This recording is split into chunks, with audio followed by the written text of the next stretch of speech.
శ్రీగురుభ్యో నమః. శ్రీమన్మహాగణాధిపతయే నమః.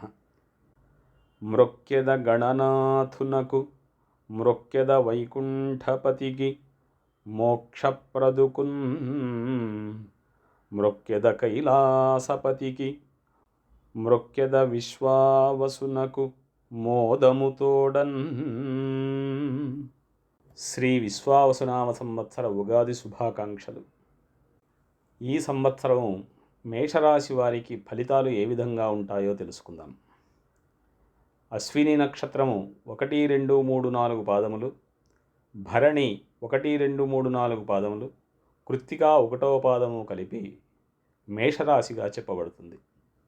వీరికి ఆదాయము 2, వ్యయము 14, రాజపూజ్యము 5, అవమానము 7. ఈ రాశి వారికి శని 12, 11 స్థానాలలో లోహమూర్తిగాను, గురువు 3వ ఇంట సువర్ణమూర్తిగాను, రాహుకేతువులు 11, 5 స్థానాలలో రజితమూర్తులుగాను సంచరిస్తూ ఉంటారు. ఈ రాశి స్త్రీ పురుషాదులకు అన్ని విధాలుగా అనుకూలంగా ఉంటుంది.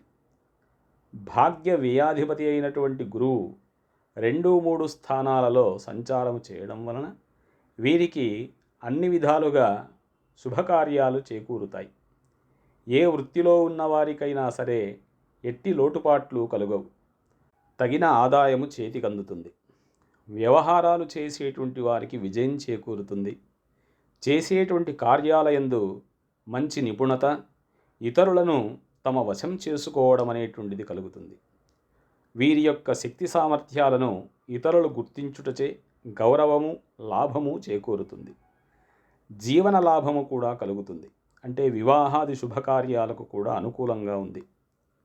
పైకి ఎంత ధైర్యం ఉన్నప్పటికీ కూడా లోపల అధైర్యంగాను పిరికితనాన్ని కలిగి ఉంటారు. ముందుగా కొంత అసంతృప్తిగా ఉన్నప్పటికీ తరువాత కొంత మేలు చేకూరుతుంది.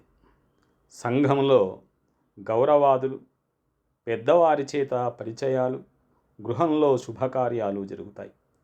రాహువు కూడా మంచి స్థానంలో ఉన్నందువలన గత సంవత్సరము కంటే మెరుగైనటువంటి ఫలితాలను పొందగలుగుతారు. ఆరోగ్యం బాగుంటుంది. జీవిత భాగస్వామితో ఆనందాన్ని కలిగి ఉండి మంచి అన్యోన్యతతో జీవిస్తారు. శత్రువులే మిత్రులై సహాయ సహకారాలు కూడా అందిస్తారు. గతంలో నిలిచిపోయినటువంటి శుభకార్యాలు తప్పకుండా నెరవేరుతాయి. స్థిరాస్తి వృద్ధి జరుగుతుంది. శని ప్రభావం వలన భూ సంబంధమైనటువంటి వ్యవహారముల యందు అధిక లాభములు, జీవనస్థాయి పెరుగుతుంది. సుఖ సంతోషాలు కలిగి ఉంటారు. మొత్తం మీద ఈ రాశి స్త్రీ పురుషాదులకు గత సంవత్సరము కంటే మెరుగ్గా ఉంటుంది. గురుశనులు బలంగా ఉండడం వలన వీరికి శుభకార్యాలు ఎక్కువగా జరగడానికి మార్గం ఏర్పడుతుంది. వీరి శక్తి సామర్థ్యాలు, వీరి తెలివితేటల వల్ల కొన్ని కార్యాలు విజయవంతమవుతాయి.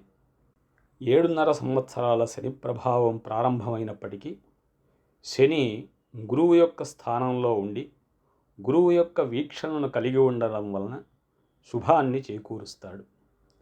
ఈ రాశివారు వారి యొక్క జాతక ప్రకారంగా జరుగుతున్నటువంటి దశా అంతర్దశలను నిర్దేశించి చేసుకోవలసినటువంటి జపము, పారాయణ మొదలైనటువంటి వాటిని ఆచరింపజేసుకోవడం శుభదాయకం. వీరు ఎక్కువగా శని స్తోత్రాన్ని, రామాయణాంతర్గతమైనటువంటి సుందరకాండ పారాయణను చేసుకోవడం శుభదాయకం. సర్వే జనాః సుఖినో భవంతు. స్వస్తి.